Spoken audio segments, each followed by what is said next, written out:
UT ಖಾದರ್ಗೆ ಪತ್ರ ಬರೆದಿರುವ ಬಸವರಾಜ ಹೊರಟ್ಟಿ ಅವರು ಯಾವುದೇ ಕಾರ್ಯಕ್ರಮ ನಡೆದರೂ ಏಕಪಕ್ಷೀಯ ನಿರ್ಧಾರ ತೆಗೆದುಕೊಳ್ಳುತ್ತೀರಿ. ಪುಸ್ತಕ ಮೇಳ, ಲೇಸರ್ ಲೈಟ್ ಅಳವಡಿಕೆ ಕುರಿತು ನನ್ನ ಅಭಿಪ್ರಾಯ ಪಡೆಯುತ್ತಿಲ್ಲ ಎಂದು ಅಸಮಾಧಾನ ವ್ಯಕ್ತಪಡಿಸಿದ್ದಾರೆ. ಸಿಪಿಎ ಕಾಮನ್ವೆಲ್ತ್ ಸಮ್ಮೇಳನ ಆಯೋಜನೆಯ ರೂಪುರೇಷೆಗೂ ನಮ್ಮ ಅಭಿಪ್ರಾಯ ಕೇಳಿಲ್ಲ. ಯಾವುದೇ ಕಾರ್ಯಕ್ರಮ ನಡೆದರೂ ಮುಂಚೆಯೇ ಏನೂ ಹೇಳುವುದಿಲ್ಲ. ಇವೆಲ್ಲವನ್ನು ಇಲ್ಲಿಯವರೆಗೆ ಸಹಿಸಿಕೊಂಡು ಬಂದಿದ್ದೇನೆ. ಇನ್ನು ಮುಂದೆ ಹೀಗೆ ಆಗುವುದಿಲ್ಲ ಎಂದು ಹೊರಟ್ಟಿ ಪತ್ರದಲ್ಲಿ ಉಲ್ಲೇಖಿಸಿದ್ದಾರೆ.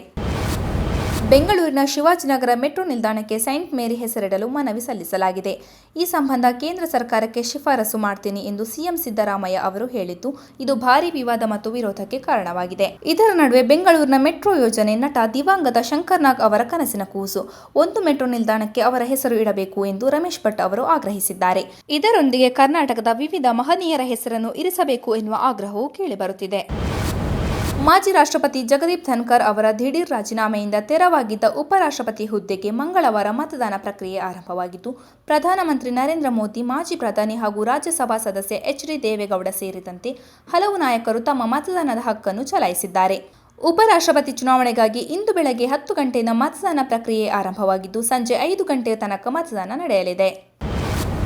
ರಾಜ್ಯ ಹಿಂದುಳಿದ ವರ್ಗಗಳ ಶಾಶ್ವತ ಆಯೋಗ ನಡೆಸಲಿರುವ ಸಾಮಾಜಿಕ ಶೈಕ್ಷಣಿಕ ಸಮೀಕ್ಷೆ ವೇಳೆ ಒಕ್ಕಲಿಗ ಸಮುದಾಯದವರು ಜವಾಬ್ದಾರಿ ಹಾಗೂ ವಿವೇಚನೆಯಿಂದ ವಾಸ್ತವಾಂಶ ಮಾಹಿತಿ ನೀಡಬೇಕು.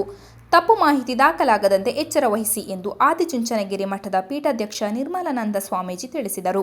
ಸಮುದಾಯದ ಯಾವುದೇ ಉಪಪಂಗಡಕ್ಕೆ ಸೇರಿದ್ದರೂ ಜಾತಿ ಕಲಂನಲ್ಲಿ ಒಕ್ಕಲಿಗ ಎಂದೇ ನಮೂದಿಸಿ. ಉಪಪಂಗಡಗಳನ್ನು ಉಪಜಾತಿ ಕಲಂನಲ್ಲಿ ದಾಖಲಿಸಬೇಕು.